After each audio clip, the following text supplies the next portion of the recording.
What's good, YouTube? It's boy Mario back with another video. Today I got a true kidnapping horror story animated by Wansee Entertainment.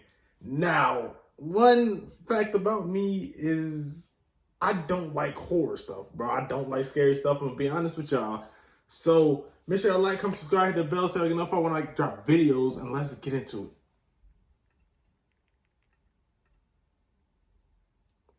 Someone kidnapped the girl in front of me. Okay. I'm a DJ here in South Korea. Oh, he's in South Korea? Because English is not my first language, please excuse me if there are any mistakes here. 20 years ago, I was driving home from a late-night wedding gig.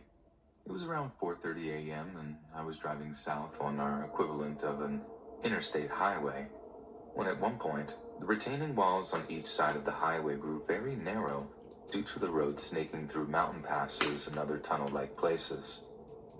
It's not like a particularly dangerous place to drive, but the blind bends definitely made me a little nervous as I slowed down to traverse them. Good job I did too, because suddenly, out of nowhere, a young woman jumped out in front of my car. Oh shit. Oh my God. I told y'all, bro. I can't even explain myself. Y'all got me. And I was forced to slam on the brakes hard. I swear I almost gave myself whiplash, but I managed to stop in time. And I was so angry that I got out of my car to shout at her. No. Why get out the car? Why? Like, why get out the car? You're in the car, bro. Just raise down that window, peek out a little bit, and, say what you gotta say. Thinking that she was doing. She looked up at me, didn't say a word in reply, then actually ran to the passenger side door and climbed into my car. What in the world? Sad that I realized that she was evidently running from someone or something. So I freaked out for a second and as many minutes, then jumped back into my car and drove off. I kept asking her, "Are you okay? Who's chasing you?" But she only ever replied with, "I'm sorry, I just need to call my mom. I just need to call my mom." She looked to be in her late teens with dyed blonde hair and dirty clothes that made it look like she tripped a few times while escaping an attacker. I told her it was okay, that I'd drive her somewhere so she could call her parents.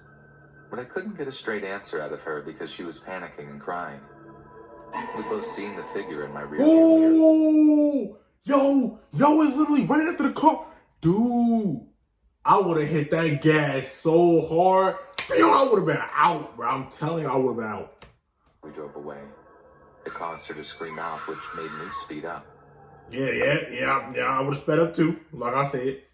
She might calm down a little so she could tell me what was going on. But she was terrified and just kept saying I need to call mom whenever she calmed down enough to talk. I know what you're thinking. Why didn't she just use a cell phone? Well, this was a time when not everyone in South Korea could afford cell phones. They were in the market. Okay, I'm glad you said that because I was thinking that. Sure, but to buy even a terrible one would require at least middle-class salaries, so I had to wait until I saw a 24-hour gas station to find anywhere the girl could use the phone. I asked her if she needed any change to use the payphones, but she just looked up at me and said the same thing. I just need to call mom. I think that's when I realized that something wasn't... Her body must be in like a shock, yo, like for real.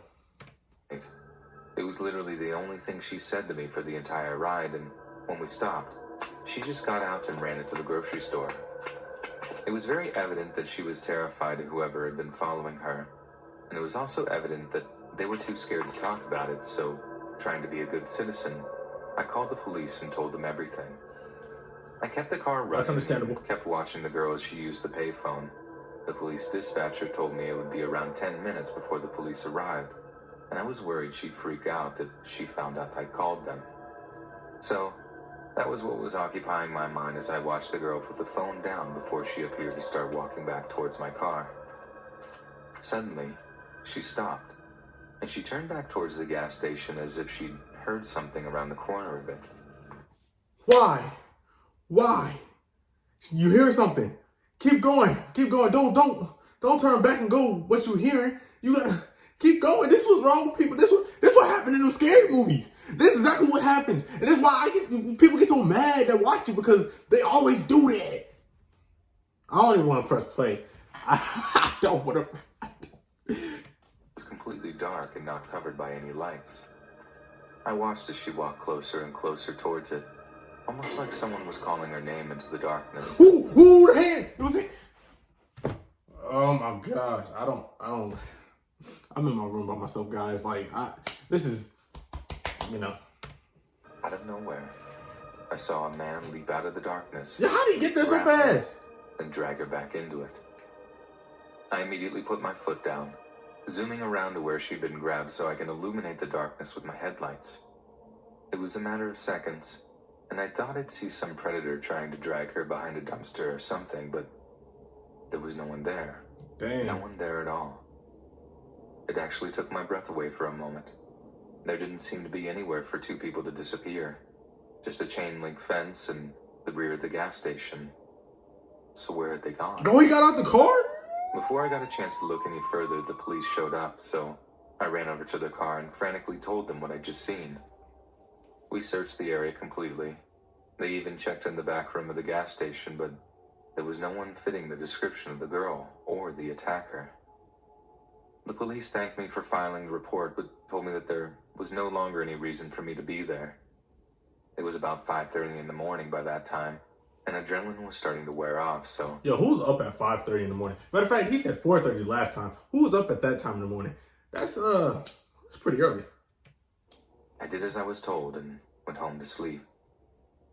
Naturally, it wasn't the most peaceful sleep of my life, and my first thoughts when I awoke were that that poor girl had been dragged into the shadows.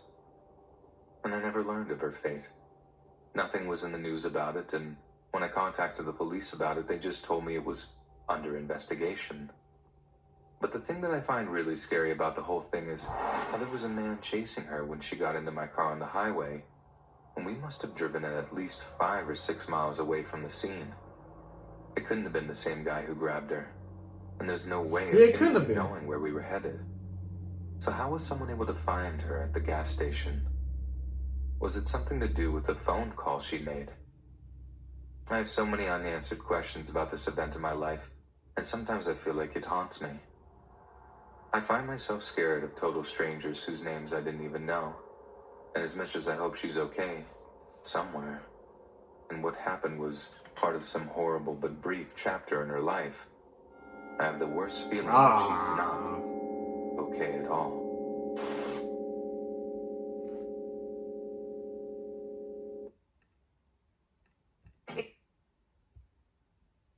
Well, guys, that's the end of this video. Y'all seen, bro. Like I said, I don't like scary stuff, so there was jump scares. It might not have been scary to y'all, but you know, it got me. I can't even lie and say it didn't, because it's on the camera. So like, yeah. I don't know what I do in that situation. A stranger run up in my car. That whole situation was weird. But make sure you like, comment, subscribe, hit the bell so you get notified when I drop videos. It's your boy, Brian. I'm out.